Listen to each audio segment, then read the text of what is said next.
Welcome aboard the all-new Knysna 550.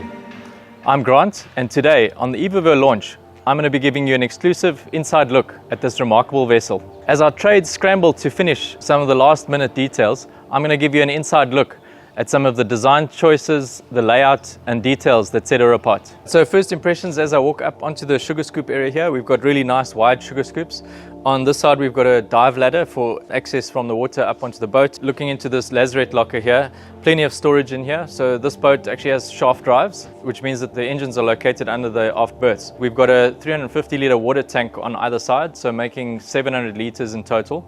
We've got a 100 litre per hour water maker. Also inside here we've got our dive compressor and space for 4 dive cylinders that can be filled directly inside this compartment. In front of me I've got a hot and cold water shower. Then moving further on in, we've got loads of seating area over here with storage below it. We've got a handcrafted cockpit table. So this is a live edge French oak table that we made specifically according to the owner's request. They wanted something natural looking, so we've taken a French oak slab. We've actually machined it down to get rid of the weight. We've preserved the live edge and joined the boards to make it look like a solid slab, but without the weight. Moving on further into the cockpit area here, this was also a request from the owner, is to add a sort of outside wash-up area.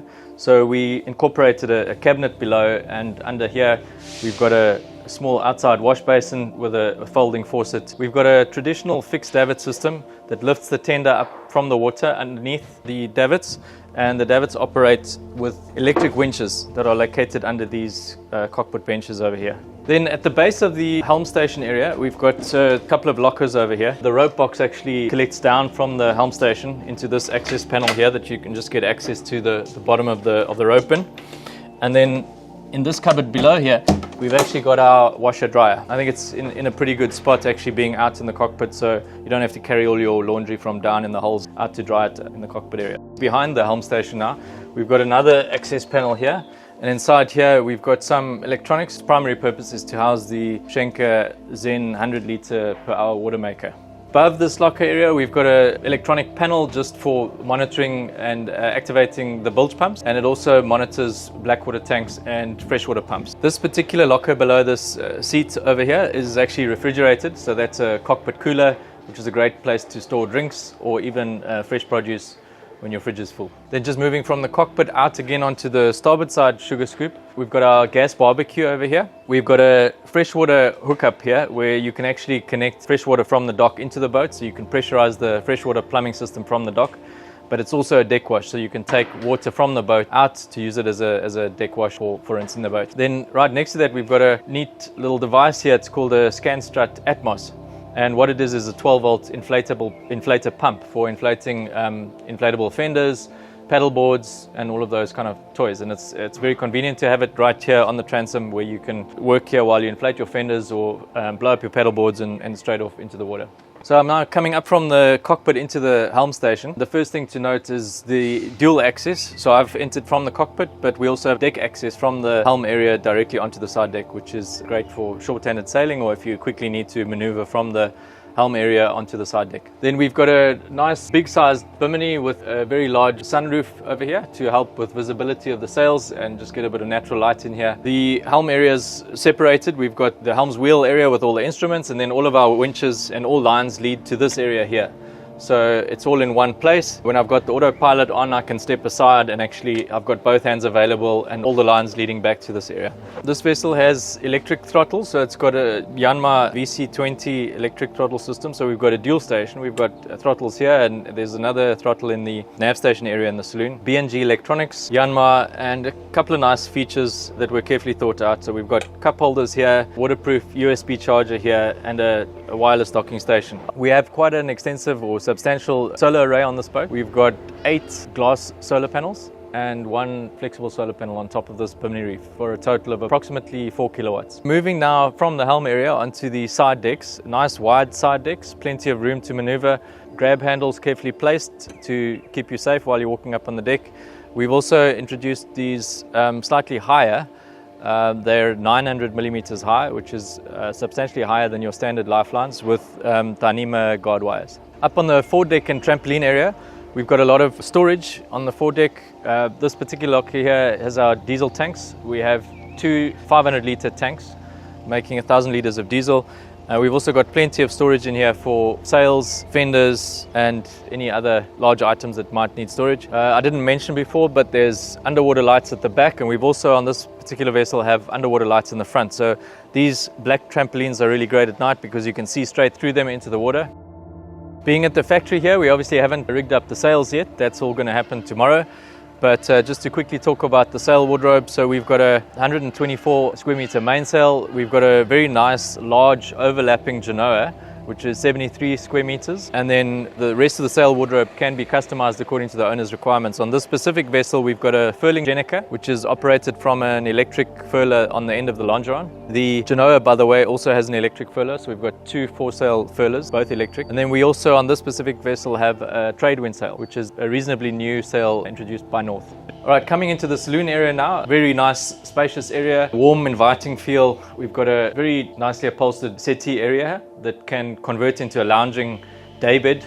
This table is on gas adjustable pedestals, so this can drop down. Turning our attention over to the galley, we've got a U-shaped galley, which is really nice when you're underway because you can wedge yourself in and lots to hold on to. Plenty of appliances, anything you'd expect in a well-appointed kitchen. We've got loads of refrigeration on this boat. As I pointed out earlier, we've got the cockpit cooler at the back. On this side over here, we've got a drinks or wine cooler. That would typically be an ice maker. The specific client asked for a drinks fridge over there. Then we've got a fridge, freezer over here, and an additional freezer just outside of the galley over there. As far as the rest of the appliances in the galley go, we've got a low-level electric oven. We've got a 2-plate induction hob, microwave, and a double wash basin. And then lastly, at the back of the galley area, and nicely positioned for viewing angle from the saloon across the way, we've got a television that's concealed and comes up on an electric lift. We have a very nicely detailed and appointed forward-facing nav station, which is a great place to sit in bad weather. Full control over the boat here because all of the instruments that are at the helm are duplicated here. So we've got our chart plotter, B&G Triton 20s, we've got a C-Zone control panel, and we've got the Victron control panel. We've also got throttle controls, VHF, so pretty much everything you need to keep control over the vessel. We're now in the owner's cabin on the starboard hull. This is a very well appointed, spacious, luxurious double vanity. And then we've got our toilet area through here and a very nice, spacious shower with the access leading up into the forepeak where you can store things. We've got our black water tanks through there. Plenty of storage here in the owner's cabin. We've got loads of overhead locker storage. We've got small utility drawers just to make use of the space. We've got large ventilated hanging locker areas. Inside here we also have access down below the settee. So through this hanging locker there's also access if you need to get into the electronics area. Moving into the aft part of the owner's cabin now, we have a settee over here, sort of like a nice sitting reading area, and then your master suite or aft berth. So below the bed in the owner's cabin, I've lifted up the mattress and I'm standing here just to give you a reference for the size and the space of this engine bay area. Really nicely designed, carefully laid out, makes maintenance really a pleasure. As you can see, I'm not crouched down or bent down. I've got easy access to all of the filters that are neatly positioned. Raw water filters, a Raycor diesel filter here behind me, and all the engine filters. So the boat's fitted standard with 80 horsepower turbocharged Yanmar diesel engines. Just a quick word about the electronics on the boat. So from a power storage point of view, we have a nice substantially sized lithium-ion bank.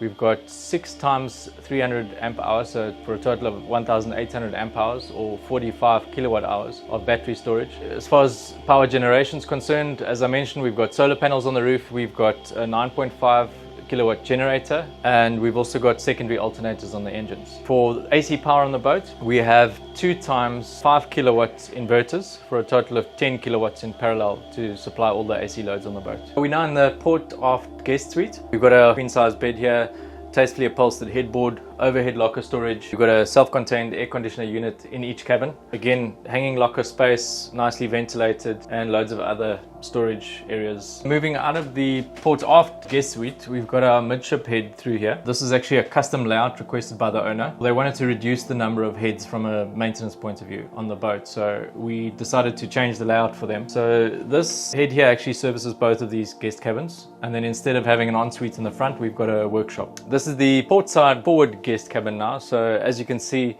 the berth is now rotated athwartship, so we're sleeping now up on the bridge deck, and there's steps to climb up to the berth there, grab handles to make easy access. Once again, outboard locker storage, overhead lockers and ventilated hanging locker space. As I mentioned earlier, both of the cabins on the port side are sharing the midship head, whereas this would have been the ensuite. The owners now converted or asked us to convert this into a small workshop area. So in the front here I've got a storage and workshop area. We did still preserve a wash basin in here, so the occupants of this cabin do still have a wash basin and an overhead vanity, but they would utilize the midship head. And that's our new Knysna 550. We'll be sharing some more content on our website and social platforms as she heads down to the water and begins her period of sea trials. If you'd like to know more, please contact us via our website, reach out directly, or get in contact with one of our global brokers.